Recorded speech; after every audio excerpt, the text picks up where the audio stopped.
एक भक्त की, रामदास जी एक भक्त हुए हैं, चामर जाति के थे, चर्मकार जो जूता गढ़ता है ना, तो उस जाति के थे, पादुका चप्पल जूता ये सब गढ़ते थे, उनकी सेवा करते थे। लेकिन जूते गढ़ते गढ़ते उनकी जुबान पर एक ही मंत्र रहता था, एक ही बात रहती थी, एक ही लाइन गाते रहते थे दिन भर। और वो लाइन कौन सी थी? हरि में जैसो तैसो तेरो। क्या थी? बोलिए ना जोर से, मुझे पता लगे कि सो नहीं रहे, सुन रहे हो। हरि में जैसो तैसो तेरो। अच्छे हैं, बुरे हैं, पापी हैं, भाग्यशाली हैं, भाग्यशाली, सब तेरे हैं, जैसे भी। यही गाते रहते, हरि में जैसो तैसो तेरो। गलती हो तो भी, अच्छा हो तो भी, हरि में जैसो तैसो तेरो। तो एक दिन क्या हुआ, एक दिन कुछ चोर किसी घर चोरी करके लाए, चोरी में माल लाए, माल आधा आधा बांट लिया। अब जल्दी जल्दी में चोर सोना चांदी के संग संग उस घर में शालिग्राम भगवान थे, उनको भी उठा लाए। अब उनको तो ज्यादा ज्ञान था नहीं कि शालिग्राम भगवान है, उनमें से एक चोर को वो शालिग्राम भगवान दे दिए कि ये लो, ये चमकीला पत्थर है, ये तुम रखो। उसने रख लिया, उसको लगा चलो कहीं काम आ जाएगा। अब जब वो चोर जा रहा था तो उसकी चप्पल टूट गई, और चप्पल गठवाने के लिए वो उसी भक्त के पास रुका और कहा मेरी चप्पल गठ दे। तो उसने चप्पल गठी, यही गाते गाते, हरि में जैसो तैसो तेरो। अब उसने बदले में क्या दिया? बदले में उसने पैसे की जगह बोला, ये ले, ये चमकीला पत्थर है, ये ले ले, तू जिस सुई से गठता है ना, वो सुई पैनी करनी पड़ती है किसी पत्थर पर, तो तेरे औजार तू इस पत्थर पर घिस लिया करना। ये कहकर पत्थर दे के चला गया।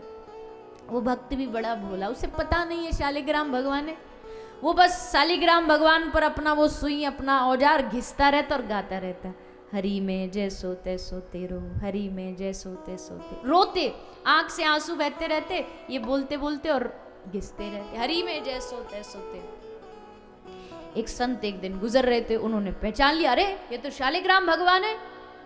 अरे मूर्ख, क्या कर रहा है तू? शालिग्राम भगवान को तूने चप्पलों में रख रखा, ला इधर दे।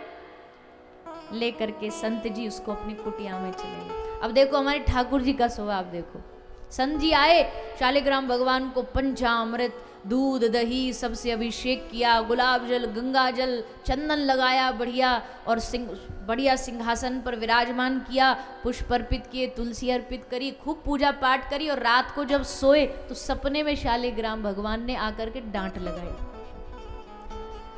पूजा पाठ करने पर। क्यों? बोले मुझे वहां से क्यों लेके आया? संत ने कहा, प्रभु उसने आपको चप्पलों में रख रखा था, हमने आपको बढ़िया कितना सुंदर स्थान दिया। भगवान बोले, खबरदार, हमारे भक्त के भाव को तोड़ा तो चल वहां वापस दे करके आ। और प्रभु वो तो आपकी सेवा कर ही नहीं रहा था। शालिग्राम भगवान बोले, तुझे क्या पता कर रहा था कि नहीं, उसकी सेवा में हमको इतना मजा आ रहा था। बोले उसमें मजा क्या है? बोले वो जब अपनी सुई हम पे घिसता था ना, तो जैसे कोई कमर में खुजली हो रही हो, पीछे से ऐसे कोई खुजा दे तो कितना मजा आता है। ठाकुर जी कहता हम गुदगुदी होती हो, बड़ा मजा आता है, और तूने हमारा मजा छीन लिया, जाओ हमको वापस दे करके आओ।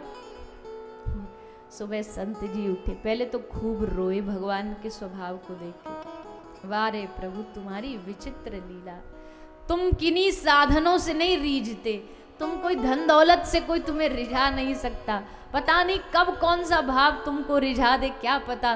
तुरंत गए साधु बाबा जी, शालिग्राम उसको दिया, ले भैया तेरे ठाकुर जी तुझे मुबारक, हमारे पास इनका मन नहीं लग रहा, वहां पे पड़े पड़े परेशान हो रहे, तू जैसा रखना चाहे वैसे रख। जैसे इन भक्त को पता चला कि भगवान है, बस हृदय से लगा लिया। खूब रोए, प्रभु गलती हो गई। फिर एक ही शब्द, एक ही लाइन, कौन सी लाइन? बोलिए ना, जोर से बोलिए। आज इस कथा से जब उठ के जाओ ना, कथा से पहले भले घर में आप फैमिली मेंबर्स 5 हो, पर जब यहाँ कथा से आज उठ के जाओ, कोई पूछे कितने परिवार में हो सदस्य, तो 6 होने चाहिए।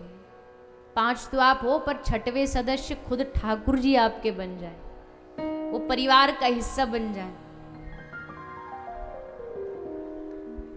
हमारे घर में जो ठाकुर जी रहते हैं ना, वो बड़ा तरसते हैं। अब आप ऐसे नहीं, अन्यथा नहीं लीजिएगा बात को, पर वो ठाकुर जी ना चाहते हैं कि कभी तो कोई इस घर परिवार का व्यक्ति आके बैठ के मुझसे दो बातें करे।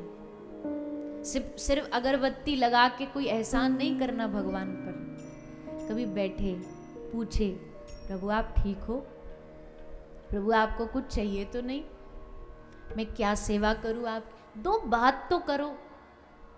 बात करते नहीं, उनका पसंद नापसंद पूछते नहीं, बस वो बेचारे अकेले खड़े हैं, खड़े रहते दिन भर। अपना मानो, उनको सदस्य मानो। तो हरि में जैसो तैसो तेरो, मैं जैसा भी हूं आपका हूं, ये भाव मन में लाना, यही भागवत का पूर्ण फल है। यही भागवत का पूर्ण। मेरा जो एक शब्द है ना, इसको बहुत लोग कहते हैं मेरा ही माया है ना, मेरा घर, मेरा परिवार, मेरा ये, मेरा वो। लेकिन अगर यही ये बन जाए मेरे गोविंद, मेरे भगवान, तो वही भक्ति बन जाती है। माया और भक्ति में वह इतना ही फर्क है, भेद है। मैं, मेरा ये माया है, तू तेरा ये भक्ति है। अभी तक बस मैं, मेरा घर, मेरा परिवार, मेरा ये, मेरा वो, मेरा। तो ठाकुर जी मेरे कब बनेंगे? भगवान मेरे कब बनेंगे? मेरा करते करते, मैं करते करते इतना जीवन बीत गया। मेरा बंगला, मेरी गाड़ी, अरे है तो भैया अपने लिए है। कोई अपने लिए कोई धन कमा लेता तो कौन सा बड़ा काम कर लेता है? ये काम तो एक पशु भी करता है। हम घर बनाते हैं तो एक चिड़िया भी बनाती है, हमसे बढ़िया बनाती है। हमारे घर में फिर भी कहीं लीकेज हो सकती है, वो एकदम वाटरप्रूफ बनाती है। परिवार बढ़ाना तो वो तो पशु भी कर लेते हैं। संग्रह इकट्ठा करना तो मधुमक्खी से ज्यादा संग्रह कौन कर सकता है? तो ये मैं, मेरा का अभिमान जो हम हृदय, यहाँ कथा भी सुन रहे हो, कथा कहने वाला, कथा सुनने वाला, कथा कराने वाला, ये कथा कराने के बाद अगर जरा भी मन में भाव आ गया, कथा कहने के बाद कहने वाले के मन में भाव आ गया, मैं बड़ा विद्वान हूं, देखो सारे नीचे बैठे, मैं बैठा हूं ऊपर सबसे, तो भैया सब खत्म हो जाता है, सब नष्ट हो जाता है।